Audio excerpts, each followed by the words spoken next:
Hi hello welcome to Divya YouTube TV. Today video వచ్చేసి chicken dum biryani perfect మెజర్మెంట్స్తో ఎలా చేయాలో అయితే చూపిస్తాను. వీడియోని అయితే ఎక్కడ స్కిప్ చేయకుండా చూడండి. అలానే నా ఛానల్ని కొత్తగా చూస్తున్న వాళ్ళైతే ప్లీజ్ సబ్స్క్రైబ్ చేయండి. ఓకే, వీడియోలోకి వెళ్ళిపోదాం. ఫస్ట్ ఒక బౌల్లో చికెన్ తీసుకొని దీంట్లో 1 table spoon garam masala powder, 1 table spoon salt, 1 table spoon pepper and half bowl పెరుగు, అలానే ఒక చెక్క నిమ్మరసం, అలానే కొంచెం ఆయిల్ వేయాలి.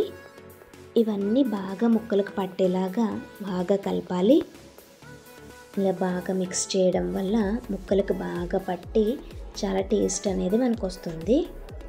అలానే కొంచెం కొత్తిమీర వేసుకొని బాగా కలపాలి.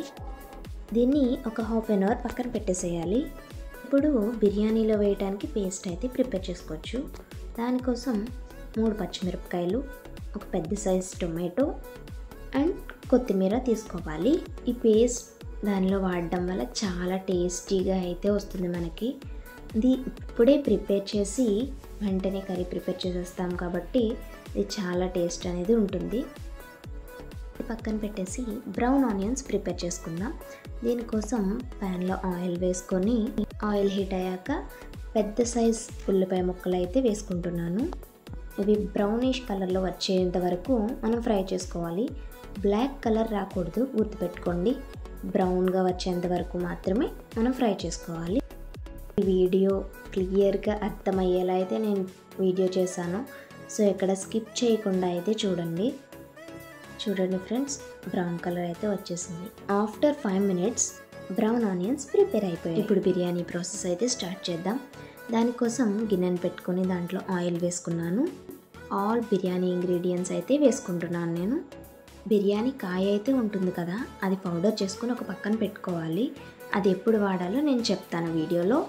అండ్ ఇవి లైట్గా ఫ్రై అయ్యాక అల్లం వెల్లుల్లి పేస్ట్ వేసుకోవాలి. అల్లం వెల్లుల్లి పేస్ట్ స్మెల్ పోయేంత వరకు అలా ఫ్రై చేయాలి. ఇది ఫ్రై అయ్యాక ముందు మనం గ్రైండ్ చేసి పక్కన పెట్టుకున్నాం కదా, ఆ పేస్ట్ అయితే దీంట్లో వేసేసేయాలి. ఈ పేస్ట్ వేసుకొని బాగా ఫ్రై చేయండి. ఇలా 2 minutes ఫ్రై అయిన తర్వాత ముందు పీసెస్కి అన్నీ పట్టించి పక్కన పెట్టుకున్నాం కదా, ఇవి దీంట్లో వేసేసుకోవాలి. నేను ఇవి హాఫ్ అన్ అవర్ పక్కన పెట్టుకున్నాను. సో మనం వేసినవన్నీ బాగా పట్టుంటాయి. వీటికి ముందు పట్టించి ఉంచడం వల్ల చాలా టెండర్గా అయితే చికెన్ ఉంటుంది. ఇప్పుడు మూత పెట్టేసుకొని 2 minutes తర్వాత బ్రౌన్ ఆనియన్స్ చేసుకున్నాం కదా మనం, దాంట్లో హాఫ్ బ్రౌన్ ఆనియన్స్ తీసుకొని దీంట్లో వేసేసేయాలి. ఇవి వేసేసిన తర్వాత 15 to 20 minutes ఇవి కుక్ అవ్వనిద్దాం. ఒకసారి బాగా కలిపి మూత పెట్టేసేయండి. ఇది కుక్ అయ్యేలోపు మనం రైస్ బాయిల్ చేసుకుందాం. దానికోసం నేను ప్యాన్లో వాటర్ తీసుకొని ఆల్ బిర్యానీ ఇంగ్రీడియంట్స్ అయితే వేసుకుంటున్నాను. అండ్ బిర్యానీ కోసం బాస్మతి రైస్ అయితే తీసుకున్నాను నేను. ఆ రైస్ వాటర్లో వేసేయాలి. అండ్ నెక్స్ట్ బిర్యానీ కాయ పౌడర్ చేసుకొని పక్కన ఉంచుకోమని చెప్పాను కదా, ఆ పౌడర్ ఇప్పుడు వేసుకోవాలి. పౌడర్ వేయడం వల్లనే టేస్ట్ అనేది మనకి పర్ఫెక్ట్గా వస్తుంది. అండ్ అల్లం వెల్లుల్లి పేస్ట్ కొంచెం వేసుకోవాలి. అండ్ కొరియండర్ కూడా, సాల్ట్ కూడా వేసి రైస్ అయితే బాయిల్ అవ్వనివ్వండి. రైస్ వచ్చేసి ఒక పలుకులా తలిగేంత వరకు బాయిల్ అవ్వనిస్తే సరిపోతుంది. ఎందుకంటే దమ్ చేసేటప్పుడు మళ్ళీ ఎలాగో కుక్ అవుతుంది కదా. నేను 5 minutes బాయిల్ అవ్వనిచ్చాను. ఇప్పుడు చికెన్ చూద్దాం. ఇది కూడా ప్రిపేర్ అయిపోయింది. ఇప్పుడు కొంచెం పాలలో ఫుడ్ కలర్ యాడ్ చేసుకొని పక్కన పెట్టుకోండి. లేయర్స్ కింద వేసిన తర్వాత మనకి యూజ్ అవుతుంది. ఓకే, ఇప్పుడు లేయర్స్ వేసుకుందాం. ఇలా లేయర్స్ వేసుకున్న తర్వాత 1 టేబుల్ స్పూన్ ఘీ వేసుకోవాలి. నేనైతే స్కిప్ చేస్తున్నాను. దీంట్లో coriander and food colour add చేసిన మిల్క్ వేసుకుంటున్నాను. ఇప్పుడు ఈ ప్యాన్ని గ్యాస్ స్టవ్ పైన ప్యాన్ పెట్టి దానిపైన పెడుతున్నాను నేను. ఎందుకంటే ఇలా పెట్టడం వల్ల అడుగు అంటకుండా ఉంటుంది, మనకి పర్ఫెక్ట్గా వస్తుంది. ఇలా పెట్టిన తర్వాత సెకండ్ లేయర్ అయితే వేసేస్తున్నాను.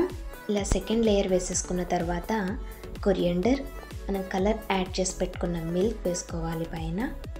అండ్ బ్రౌన్ ఆనియన్స్ పెట్టుకున్నాం కదా, ఆఫ్ వేసాం, ఆఫ్ పక్కన పెట్టుకున్నాం కదా, ఆ బ్రౌన్ ఆనియన్స్ తీసుకొచ్చి వేయాలి. ఈ 10 minutes మూత పెట్టేసి లో ఫ్లేమ్లో అయితే ఉంచండి. ఓకే, ఆఫ్టర్ 10 minutes మనకి దమ్ బిర్యానీ అయితే ప్రిపేర్ అయిపోయింది. మీరు కూడా ఒకసారి ఇలా ట్రై చేయండి, డెఫినెట్గా నచ్చుతుంది. సో ఇదండి ఇవాల్టి వీడియో నచ్చితే ఒక లైక్ చేసి షేర్ చేయండి, అలానే సబ్స్క్రైబ్ చేయడం మాత్రం మర్చిపోకండి. ఇప్పటి వరకు వీడియో చూసినందుకు థ్యాంక్స్. మళ్ళీ ఇంకొక కొత్త వీడియోతో నెక్స్ట్ వీడియోలో కలుద్దాం.